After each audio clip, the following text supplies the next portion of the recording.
aujourd'hui. Nous nous inclinons et nous nous souvenons.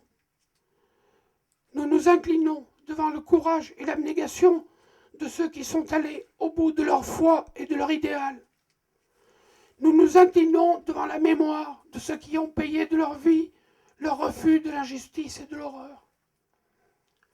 Nous nous inclinons et nous nous souvenons en mémoire de Évodie et Daniel Turon et de tous nos parents du plateau Vivard et Lignon qui ont tout fait pour que la famille Veil, parmi tant d'autres, n'allonge pas la liste des 6 millions de victimes de l'Holocauste.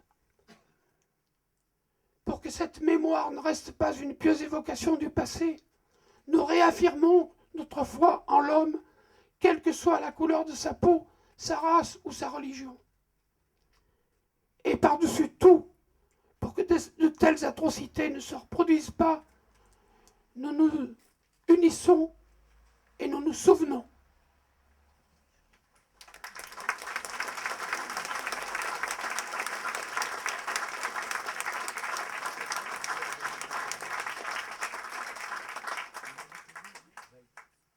Dans mon propos d'introduction, je voulais, et je l'ai oublié, remercier Laurent, qui a bousculé tout son emploi du temps pour être présent parmi nous. Merci Laurent.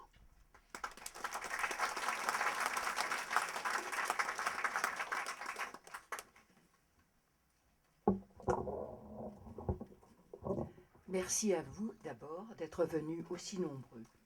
Maintenant, si vous le voulez bien, je vais expliciter un petit peu ce que c'est que Yad Vashem. Tout d'abord, voici la signification des mots Yad Vashem. Et je leur accorderai dans ma maison et dans mes murs un monument, Yad, et un nom, Shem, nom éternel qui ne s'effacera jamais. C'est tiré du livre d'Isaïe 56, numéro 5. 5 ans après la création de l'État d'Israël, le 19 août 1953, le gouvernement israélien a fait voter par la Knesset une loi sur la commémoration des martyrs et des héros.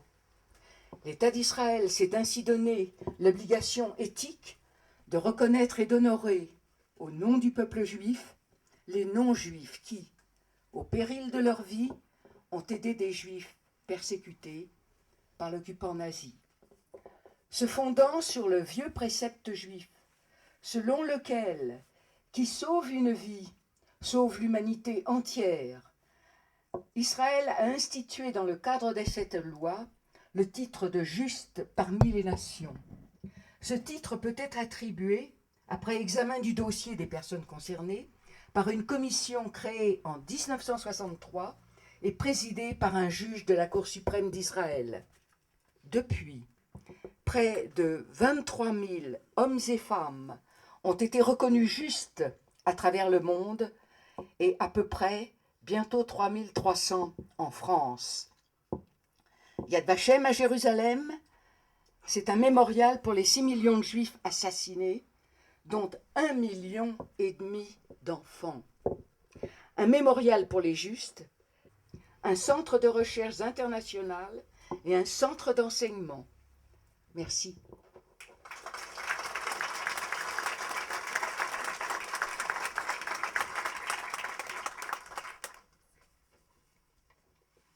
Alors, je vais vous lire l'histoire du sauvetage.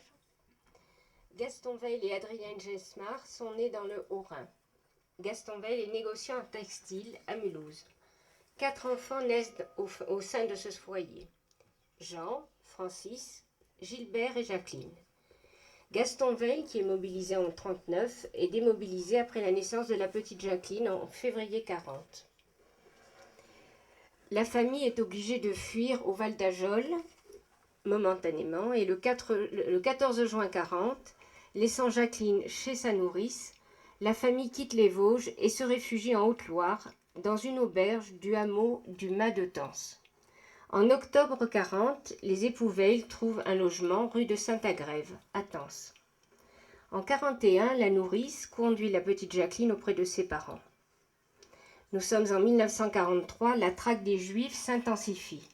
Les époux Veil ne se sentent plus en sécurité. Lors d'une première alerte, la famille Veil passe la nuit hors de son appartement, chez des connaissances de Tence. La décision est prise de chercher un logement de substitution afin de s'éloigner de Tence, tout comme l'ont fait d'autres familles juives demeurant dans ce bourg. Confiant leurs enfants à une réfugiée allemande, M. et Mme Veil partent à pied à la recherche d'un nouveau refuge. 2 jours de recherche n'ont rien donné, ils rentrent désespérés. Louise Astor, cheftaine de scouts protestants, mise au courant par le pasteur Lénard, nommé juste en 1991, interroge les enfants Veil, eux-mêmes scouts. Elle propose l'aide de sa famille. Celle-ci les met en contact avec les propriétaires de la ferme voisine, le couple Duron. Daniel et Évodie Duron, qui ont 6 enfants de 6 à 17 ans, acceptent sans hésiter de loger cette famille juive dans une aile de leur ferme. Les gens de la Gestapo sont aperçus dans le bourg. Ils sont à la recherche d'une famille juive et logent à l'hôtel de la Lionchère, contigu au lieu de résidence de la famille Veil. Discrètement, la famille Veil quitte enfin Tence et rejoint Mazel Girard. Les enfants Veil et les enfants Duron fréquentent l'unique classe du hameau. Monsieur et Madame Duron entourent de leur affection ces réfugiés. Ces protestants sont guidés par le seul désir de venir en aide à ces personnes persécutées. Les familles Veil et les familles Duron sont toujours restées amies.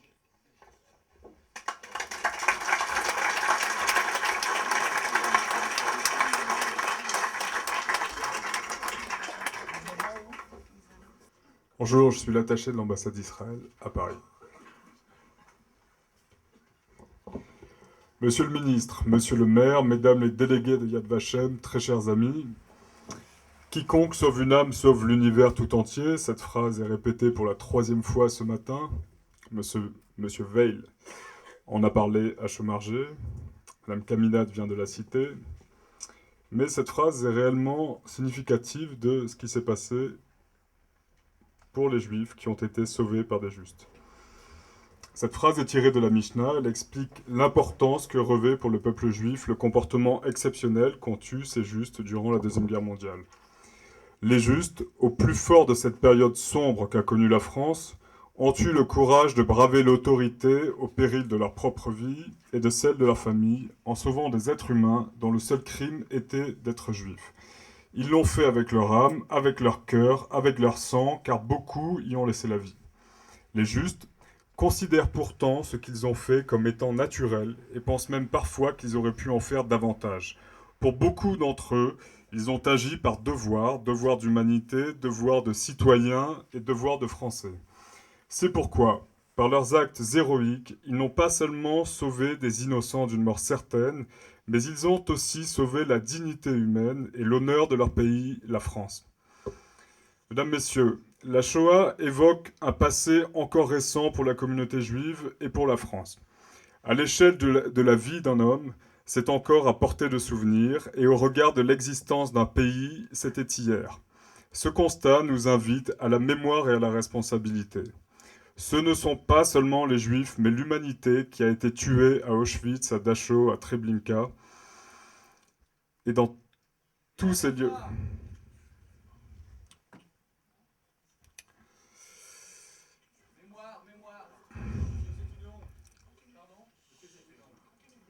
Si vous voulez, on en parlera après. On en parlera après. Pourtant, dans ce chaos, dans cette France abandonnée, qui n'était plus elle-même à cette époque, de peur servile et de lâcheté, malgré les périls et la mort, certains ont choisi l'honneur et le courage. Ne voyant en l'autre persécuté que la seule souffrance de leurs frères humains, des justes ont tendu la main, ils ont offert un toit, un refuge, ils ont caché, protégé et sauvé. Ces justes sont la fierté de la France, comme l'a dit Jacques Chirac en janvier 2007. La France rendait alors hommage pour la première fois aux justes parmi les nations. Jacques Chirac, alors président de la République, et Simone Veil, présidente de la Fondation pour la mémoire de la Shoah, ont introduit les justes de France au cœur du Panthéon pour que ces héros ordinaires deviennent des héros de la France et soient enfin reconnus comme des grands hommes. Mesdames, Messieurs, le peuple juif n'oublie pas, il n'oublie ni les bourreaux et leurs collaborateurs, ni ces justes, ces êtres exceptionnels qui sont les lumières des nations. Pour la mémoire des 6 millions de morts sans sépulture, Pour l'honneur des justes parmi les nations, et aussi pour préserver l'avenir, il incombe de perpétuer le souvenir de cette tragédie. On ne bâtit rien sur l'oubli ou le mensonge. C'est pourquoi, chers amis, rien ne doit jamais nous écarter de notre devoir de mémoire et de vérité. La vérité, il nous faut l'enseigner et la faire vivre pour qu'elle ne soit jamais oubliée. La mémoire, il faut la brandir pour éclairer l'avenir et rappeler les liens éternels qui doivent s'établir entre le passé, le présent et l'avenir de nos nations. Mesdames, Messieurs, la médaille de juste parmi les nations est la plus haute distinction donnée par Israël. Elle est l'expression d'une gratitude profonde et d'une reconnaissance éternelle. Aussi, c'est avec un grand honneur et avec beaucoup d'émotion que je remets aujourd'hui, au nom de l'État d'Israël et du peuple juif reconnaissant, la médaille de juste parmi les nations, à titre posthume, à Daniel Duron et Évodie Jonac, épouse Duron, pour avoir sauvé la vie de la famille Veil. Au nom de l'État d'Israël et en mon nom propre, merci du fond du cœur.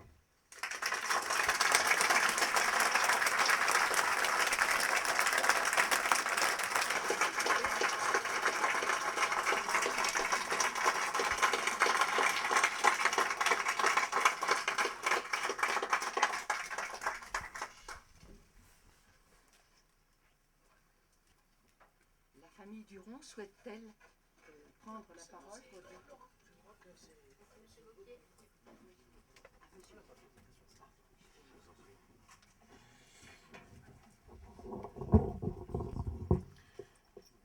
Je voulais d'abord remercier Bernard, Monsieur Veil, tous ceux qui ont contribué à organiser cette manifestation, à la fois dans sa grande simplicité et en même temps ce qu'elle a de très émouvant.